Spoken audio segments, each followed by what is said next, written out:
Kadang-kadang orang yang paling kita sayang, kita lupa nak hargai. Sebab kita rasa dia sentiasa ada. Tapi hakikatnya tak ada siapa yang dijamin kekal selamanya.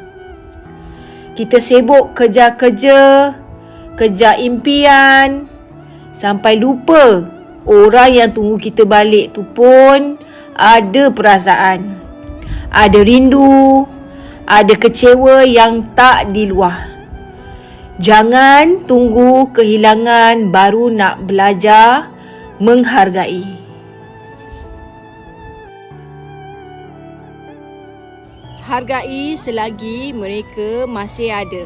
Sebab kadang-kadang bila dah tak ada, yang tinggal cuma kenangan dan rasa bersalah. Jangan terlambat untuk rasa menghargai. Kalau video ni buat awak terfikir tentang seseorang, sharelah dengan dia. Mungkin itu cara paling mudah untuk mula menghargai.